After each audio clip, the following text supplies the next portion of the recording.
दोस्तों, welcome to CRPF SCM aspirant YouTube channel. और I hope आप सभी लोग सही होंगे, स्वस्थ होंगे और आपकी तैयारी अच्छे से चल रही होगी। तो आज का वीडियो आप लोगों के लिए इम्पोर्टेंट है क्योंकि आज मैं अपने कुछ एक्सपीरियंस शेयर करूंगा कि मैंने कैसे रिटन एग्ज़ाम और टाइपिंग टेस्ट क्वालिफाई किया था सीआरपीएफ में, और कौन सा टेस्ट कितना इम्पोर्टेंट है, किस टेस्ट के लिए आपको कैसी कैसी तैयारी करनी पड़ेगी। आपको पूरी तैयारी के बारे में आपको पूरी जानकारी दी जाएगी इस वीडियो में। तो अगर आप लोग चैनल पर नए आए हों तो प्लीज़ चैनल को सब्सक्राइब ज़रूर कर दीजिए और वीडियो को लाइक ज़रूर कर दीजिए, क्योंकि ये आप लोगों को सीआरपीएफ हेड कांस्टेबल मिनिस्ट्री के बारे में सारी जानकारी देता रहूँगा मैं। तो सबसे पहले आज हम बात करते हैं कि सीआरपीएफ हेड कांस्टेबल मिनिस्ट्री के एग्ज़ाम में टाइपिंग इंपॉर्टेंट है या रिटन एग्ज़ाम इंपॉर्टेंट है। तो देखिए, टाइपिंग अपनी जगह पे इंपॉर्टेंट है और रिटन एग्ज़ाम अपनी जगह पे इंपॉर्टेंट है। एग्ज़ाम बहुत इंपॉर्टेंट है क्योंकि उस एग्ज़ाम से आपकी कट ऑफ में आपका नाम आएगा और आप मेरिट लिस्ट में आपका नाम आएगा, ठीक है। और टाइपिंग इसलिए इंपॉर्टेंट है क्योंकि आप क्वालिफाई नहीं कर पाएंगे अगर आपने रिटन एग्ज़ाम में अच्छे नंबर लेकर भी आ गए। अगर आप 80, 90 या फिर 100 प्लस भी नंबर लेकर आ गए तो भी आपका कोई मतलब नहीं है, कोई मतलब आपकी कोई चांस ही नहीं बनती अगर आपने टाइपिंग टेस्ट क्लियर नहीं किया है। टाइपिंग टेस्ट भी बहुत ही ज़रूरी है। तो टाइपिंग टेस्ट और रिटन एग्ज़ाम दोनों में सबसे पहले तो मैं कुछ अंतर बता देता हूँ। रिटन एग्ज़ाम में अगर आप क्वालिफाई करते हैं, ठीक है, और आप उसके बाद अगर आपका नेक्स्ट टाइपिंग टेस्ट होता है तो टाइपिंग टेस्ट में अगर आप क्वालिफाई नहीं कर पाए, ठीक है, वैसे आप लोगों का टाइपिंग टेस्ट अप्रैल में होगा। जैसे आप लोगों का 22 से 28 अक्टूबर के बीच में रिटन एग्ज़ाम होना है तो अप्रैल में आपका क्या होगा, टाइपिंग टेस्ट होगा। तो टाइपिंग टेस्ट में भी आप लोगों को अपना 100% देना पड़ेगा। तो आप लोगों को रिटन एग्ज़ाम के साथ ही टाइपिंग की भी तैयारी करनी चाहिए। रोज़ आप लोगों को 2 घंटे तो आप लोगों को टाइपिंग में देना चाहिए। बिल्कुल ज़रूरी है टाइपिंग में अपना समय देना, जिससे आप अपनी तैयारी अच्छे से कर पाएंगे। क्योंकि आप ऐसा मत सोचिए कि जैसे 22 से 28 अक्टूबर के तक आप अपनी रिटन एग्ज़ाम की तैयारी करते रहिए, उसके बाद मैं टाइपिंग कर लूँगा। 2 महीने में सीआरपीएफ हेड कांस्टेबल मिनिस्ट्री की ना तो टाइपिंग सीखी जा सकती है और ना ही टाइपिंग की जा सकती है, ठीक है। 2 महीने तो आप लोगों को उँगली बिठाने में लग जाएंगे। मैंने घर में ही टाइपिंग की थी। ये मैंने इंटेक्स का कीबोर्ड लिया था। जब से मैंने टाइपिंग की तो मैंने रख ही दिया था बॉक्स में कि मतलब मेरा कोई इम्पोर्टेंट रोल ही नहीं है, ठीक है। तो मैंने इस कीबोर्ड से टाइपिंग की थी। टाइप कीबोर्ड तो अभी तक मेरा बिल्कुल सही रखा है। तो क्या है कि जैसे आप रिटन एग्ज़ाम की तैयारी कर रहे हैं ना, तो साथ साथ आप टाइपिंग की भी तैयारी कीजिए। मैंने जब रिटन एग्ज़ाम की तैयारी की थी तो मुझे किसी ने गाइडेंस किया था। मेरे एक दोस्त था जिसने सीआरपीएफ हेड कांस्टेबल मिनिस्ट्री का एग्ज़ाम लिखा था, वो एससीएम भी है सीआरपीएफ में। तो उन्होंने मुझे गाइडेंस किया था कि आप टाइपिंग और रिटन दोनों की तैयारी साथ में कीजिए। ऐसा नहीं कि आप लोग रिटन एग्ज़ाम की तैयारी ही करते जा रहे हैं और आप ये सोच रहे हैं कि रिटन में तो मैं अच्छा ले आऊँगा, टाइपिंग का तो मैं देख लूँगा, टाइपिंग तो सभी लोग कर लेंगे। ये सीआरपीएफ का टाइपिंग कोई एसएससी सीएचएसएल या एसएससी सीजीएल जैसा टाइपिंग टेस्ट नहीं है, बल्कि इनसे 10 गुना हाई लेवल का ही टाइपिंग टेस्ट है। बहुत हार्ड टाइपिंग टेस्ट है। आपका जब टाइपिंग टेस्ट देने जाएंगे तो आप लोगों को ऐसा लगेगा कि मैंने तो टाइपिंग क्लियर कर लिया है, मेरा नाम आने वाला है, बस अनाउंस होने वाला है। जब आप देखेंगे, जब आपका आपका नाम ही अनाउंस नहीं होगा पहली बात तो। अगर आप टाइपिंग रिजल्ट मंगाएंगे कि मेरी टाइपिंग कितनी है, तो देखेंगे आप 0 आएगा आपका, कोई टाइपिंग रिजल्ट ही नहीं आएगा आपका। ऐसा होता है सीआरपीएफ हेड कांस्टेबल मिनिस्ट्री के एग्ज़ाम में। तो आप लोग टाइपिंग पर भी उतना ही फोकस कीजिए जितना आप रिटन एग्ज़ाम में फोकस कर। रिटन एग्ज़ाम बहुत इंपॉर्टेंट है, ये बिल्कुल ज़रूरी है। रिटन एग्ज़ाम से ही आपके फाइनल रिजल्ट तक की आपकी सारी जानकारी आती। लेकिन आपको क्वालिफाइड टाइपिंग इस वजह से करना पड़ेगा क्योंकि सीआरपीएफ का typing test normal typing test जैसा नहीं। जैसे मैंने मध्य प्रदेश में सीपीसीटी एग्ज़ाम भी क्लियर किया है। जो भी व्यूअर्स अगर मध्य प्रदेश से होंगे तो वो जानते होंगे कि मध्य प्रदेश में सीपीसीटी एक एग्ज़ाम होता है, दोनों टाइपिंग का, हिंदी इंग्लिश का। तो जब मैंने वो क्लियर किया था तो मुझे लगता था कि सीआरपीएफ का भी ऐसा ही टाइपिंग। लेकिन सीआरपीएफ के टाइपिंग टेस्ट में क्या होता है कि आपका बैक स्पेस काम नहीं करता है। पहली बात तो आपकी जो अगर 5% से ज़्यादा गलतियाँ होंगी तो वो आपकी 10 गुना पेनल्टी में जोड़ी जाती हैं। तो अगर आपकी एक भी गलती एक्स्ट्रा हुई तो ये सोचिए आपकी एक स्पीड घटती जाएगी। 35 की स्पीड चाहिए थी तो मेरी वहाँ पर टाइपिंग स्पीड 58.7 की आई थी। मेरी बहुत ही हाई लेवल की टाइपिंग स्पीड आई थी। मुझे मेरा रिजल्ट भी आप लोगों के सामने दिख ही रहा होगा स्क्रीन पर, तो आप ये लोग देख ही सकते हैं।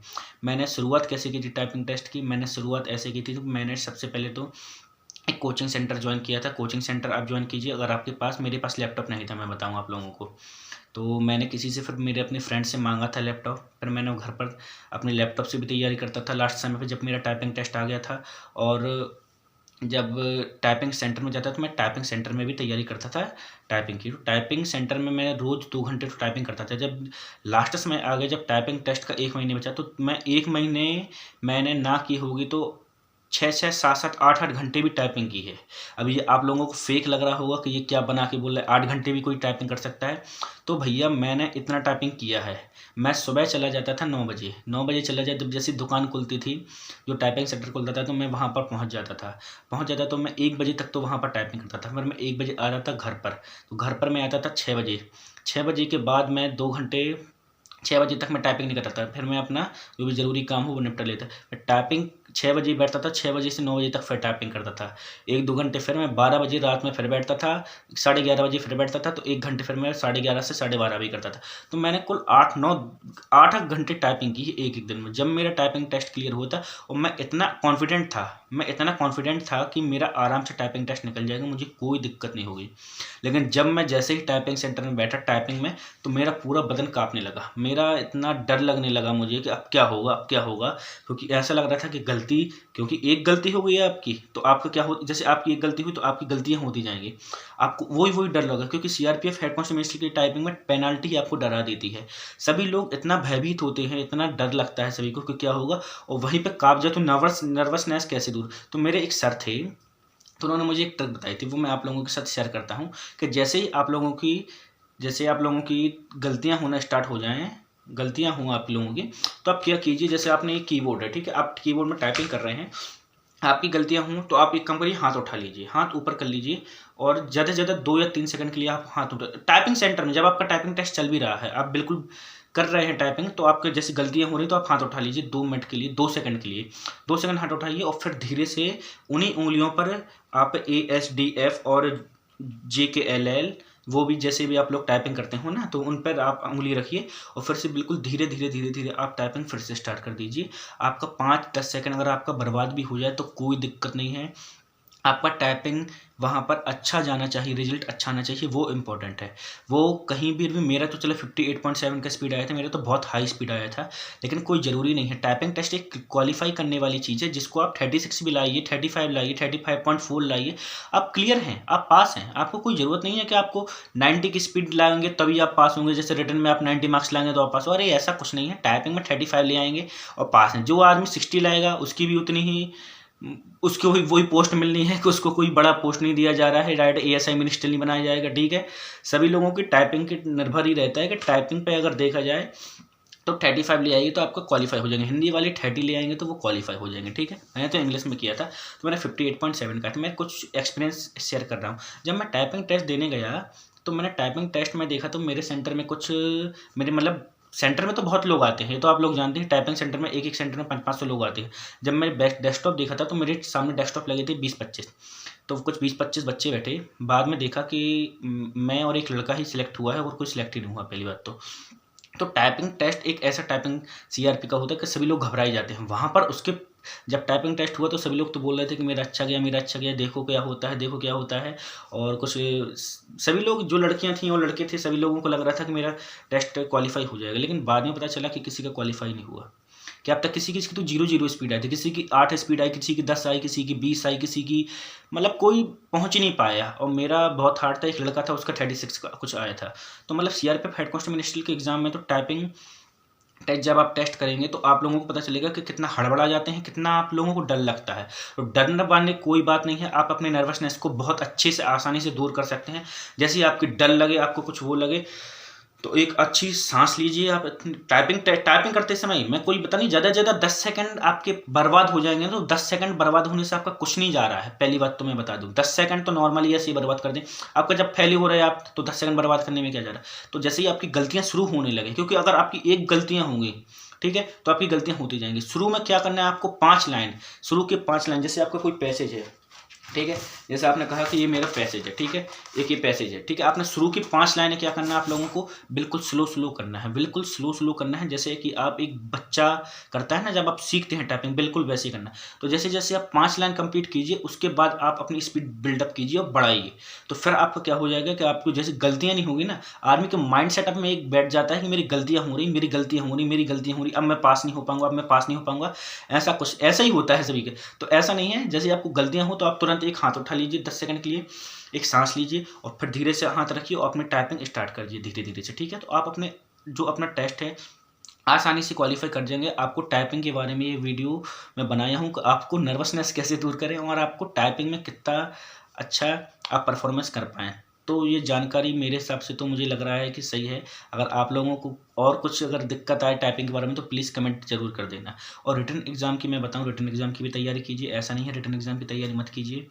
रिटन एग्ज़ाम बहुत इंपॉर्टेंट रोल अदा करता है। आपको मेरिट भी वही बनाएगा, कट ऑफ भी वही आपका नाम लाएगा, ठीक है। तो आप रिटन एग्ज़ाम की अच्छे से प्रिपरेशन कीजिए। मैंने कुछ वीडियोज़ बना चुका हूँ स्ट्रैटेजी बुक्स के बारे में, सभी चीज़ों की जानकारी मैं दे चुका हूँ कि कैसे आप अपना अच्छा स्कोर कर सकते हैं, उसके बारे में स्ट्रैटेजी सहित वीडियो कितने कितने क्वेश्चन आएंगे किस किस चैप्टर से, पूरा मैंने बना दिया है वीडियो, तो आप लोग अच्छे से देख सकते हैं। जनरल एप्टीट्यूड के बारे में बहुत लोगों के डाउट होते हैं, तो डाउट भी वो भी मैंने क्लियर किए हैं, तो वो भी आप लोग देख सकते हैं। और मेरे कुछ नोट्स हैं मैथ के, तो वो मैथ के नोट्स मैं टेलीग्राम चैनल में डाल चुका हूँ और कुछ चैप्टर्स के भी मैंने पीडीएफ बना ली है, तो वो भी मैं डाल दूंगा। और बहुत सारी बुक्स की पीडीएफ्स और बहुत सारी नोट्स और बहुत सारी सब चीज़ें मैंने टेलीग्राम चैनल में डाल चुका हूँ।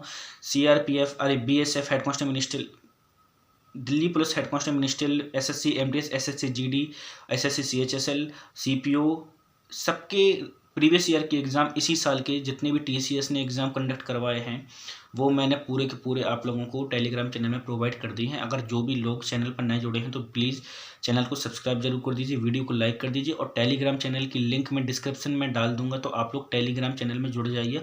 आप लोगों को संपूर्ण जानकारी दी जाएगी, वहाँ पर आप लोगों को पूरा जानकारी दी जाएगी कैसा क्या होता है। मैं अपने टाइपिंग के बारे में जो भी मैंने इन्फॉर्मेशन शेयर की है, अगर आप लोगों को अच्छा लगा हो तो आप लोग टाइपिंग तो अभी से शुरू कर दीजिए और वीडियो को लाइक ज़रूर कर देना। ये आप लोगों के लिए पूरी जानकारी देता हूँ मैं टाइपिंग से रिलेटेड कि कैसा क्या क्या होता है। क्योंकि मैंने टाइपिंग टेस्ट, सबसे पहली बात बताऊँ, मैंने पहली बार ही दिया था। मेरी अभी कोई उम्र ज़्यादा नहीं है, 21 साल ही है मेरी उम्र। तो पहला एग्ज़ाम था मेरा, तो पहले एग्ज़ाम में मैंने पहले एग्ज़ाम क्लियर किया था। सबसे पहली बात तो मैंने मध्य प्रदेश पुलिस का एग्ज़ाम दिया था, उसमें मेरे कम मार्क्स आए थे, मेरा सिलेक्शन नहीं हो पाया था। तो कुछ ना कुछ आग रहती है। एसएससी एमटीएस का मैंने एग्ज़ाम दिया था, वो मेरा फाइनल मेरिट लिस्ट में मेरा रह गया था, कुछ नंबरों से ही मैं रह गया था, फाइनल मेरिट लिस्ट में मेरा नाम नहीं आ पाया था। तो कुछ होता है ना, कुछ आग रहती है, तो वो आपको निकलना ज़रूरी है। तो आप ऐसा कीजिए कि आप अपनी तैयारी अच्छे से कीजिए और अपना सिलेक्शन के लिए एक मोटिव बनाइए कि मुझे सिलेक्शन लेना है। सीआरपीएफ हेड कांस्टेबल मिनिस्ट्रियल में जैसे मैंने सिलेक्शन लिया है, आप लोग भी आराम से ले सकते हैं। कोई बड़ा रोल नहीं है कि आप लोगों को बहुत मेहनत, रिटन एग्ज़ाम में मेहनत करना ज़रूरी है, लेकिन जो लोग रिटन एग्ज़ाम में मेहनत करते हैं वो क्या टाइपिंग में रह जाए, तो टाइपिंग भी बहुत बड़ा रोल अदा करती है। टाइपिंग भी उतना ही ज़रूरी है जितना आप लोगों के लिए रिटन ज़रूरी है, ठीक है।